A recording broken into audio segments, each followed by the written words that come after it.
Karanlık bir filozof Herakleitos. Efes'te soylu bir ailenin çocuğu olarak dünyaya gelen Herakleitos, iyi ölçücü 535 ile 475 yılları arasında yaşadı. İonya felsefesinin son temsilcilerindendi. Anlaşılması güç, gizemli ve bu yüzden de felsefenin en karanlık isimlerinden biri olarak bilinir. Herakleitos'un bu gizeminin sebebi Doğa Üzerine adlı eseridir. Günümüze sadece bazı parçaları ulaşabilen bu kitap, gizemli ve anlaşılması güç bir dille yazılmıştır. Sanki bilmecelerle dolu gibidir. Aynı düşünceler farklı sözcüklerle tekrar tekrar dile getirilir. Bu yüzden Herakleitos'un felsefesini anlamak kolay değildir. Tıpkı bir bilmeceyi çözmek gibi zorlu bir iştir. Hayatı hakkında da çok az bilgi vardır ve bu bilgiler de kesin değildir. Bu da onun gizemini daha da arttırır. Efesli olduğunu, babasının adının Bloson olduğunu ve felsefede Xenofanes ile Pitagoras'tan sonra Parmenides'ten önce yaşadığını biliyoruz. Ancak Herakleitos hakkında bildiklerimiz bundan ibaret. 3. yüzyılda yaşamış olan Diogenes Laertios'un Ünlü Filozofların Yaşamları ve Görüşleri adlı eserinde Herakleitos hakkında bazı bilgiler yer alır.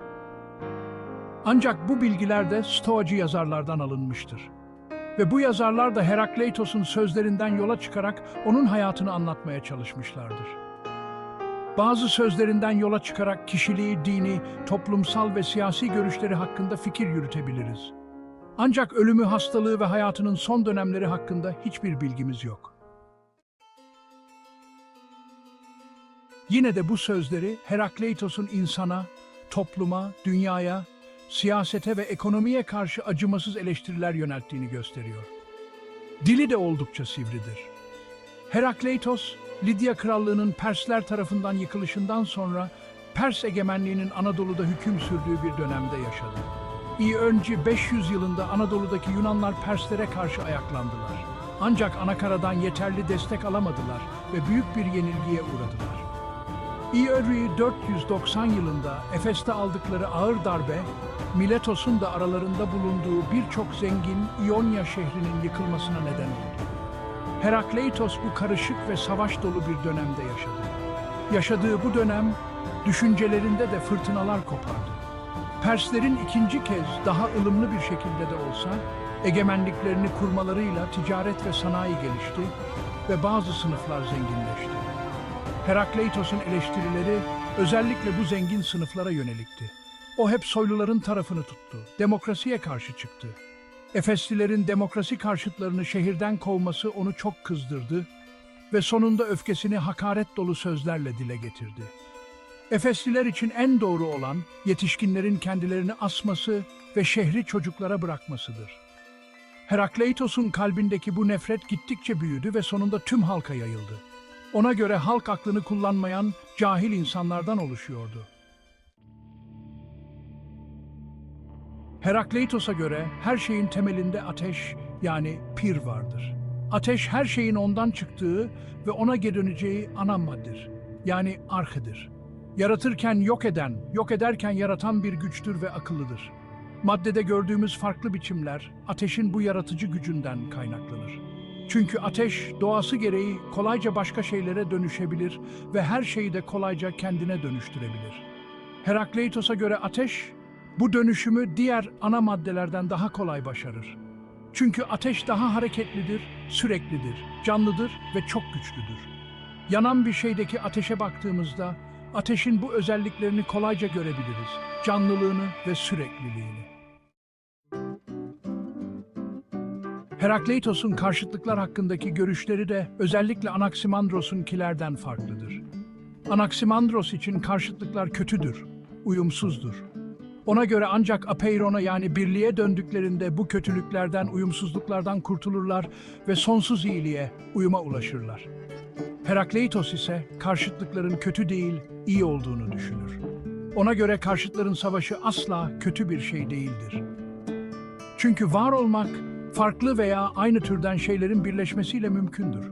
Var olmak, karşıtların hareketi demektir ve bu hareket sonsuzdur. Ona göre karşıt olan şeyler bir araya gelir ve bu zıtlıktan muhteşem bir uyum doğar. Her şey çatışma sonucunda var olur. Karşıt olanlar, yani iyi kötü, bilinen bilinmeyen, erkek kadın gibi zıtlıklar, birbirleriyle uzlaşamayan ve farklı yönlere giden güçlerdir. Herakleitos'a göre bu yasaya ölçü, sınır veya onun deyişiyle logos denir. Ateşin en saf kaynağı olan güneş bile sınırlarını aşamaz. Eğer aşarsa adaletin koruyucuları olan öç tanrıçaları onu yakalar. Çünkü logos aynı zamanda bir zorunluluktur, bir mantıktır, duyulabilen bir sözdür. Herkese, her şeye kendini gösterir. Ancak kalbini ona kapatanlar, yani sıradan insanlar onu anlayamaz.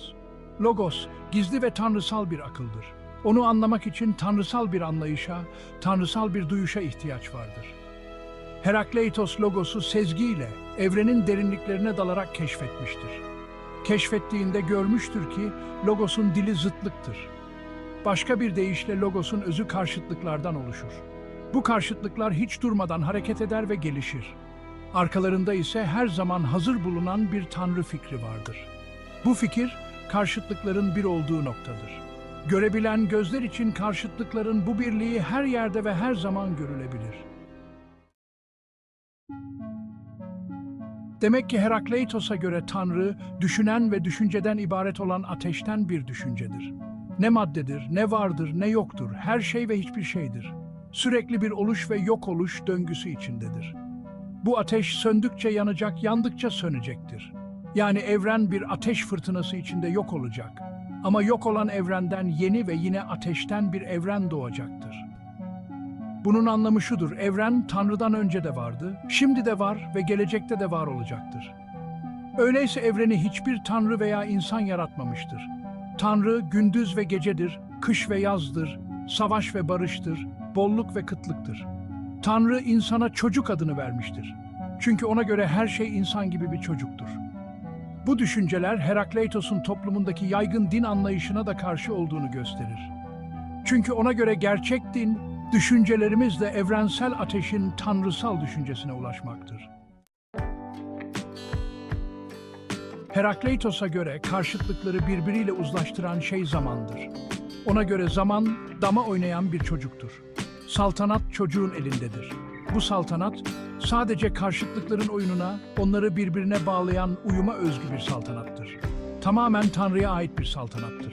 Çünkü Herakleitos'un düşüncesindeki Tanrı, görünen uyumdan daha üstün, yüce ve görünmez bir uyumdur. Ve bu gizli uyum, görünen uyumdan çok daha iyidir. Kısacası Herakleitos, ateş veya logos kuramıyla uyanıkken uyuyan insanlığı uyandırmak ve onları yüksek bir anlayışa ulaştırmak istiyor. Çünkü logos, tıpkı bu koca dünya gibi hepimizin gözleri önünde. Ancak biz insanların en büyük yanılgısı, gözlerimizin önündeki gerçeği göremememizdir. Halk için duydukları halde sağır gibi davranıyorlar der. Burada oldukları halde yoklar sözü ne de güzel anlatıyor onların bu hallerini. Burada Herakleitos'un duyularımızın bizi tamamen yanılttığını söylediğini düşünmemeliyiz. Çünkü ona göre insanın dış dünyayı anlaması için sahip olduğu en önemli araç duyularıdır. Ancak önemli olan, insanın duyularıyla algıladıklarını akıl süzgecinden geçirebilmesidir. Logos'u, yani gerçekleri görmemize rağmen anlamamamızın sebebi budur. O her şeyde ortak olmasına rağmen, bizim onu alışılmadık ve beklenmedik bir şey gibi görmemizin sebebi de budur. Tek bir ortak akıl vardır. Ancak çoğu insan kendine ait bir aklı varmış gibi yaşar.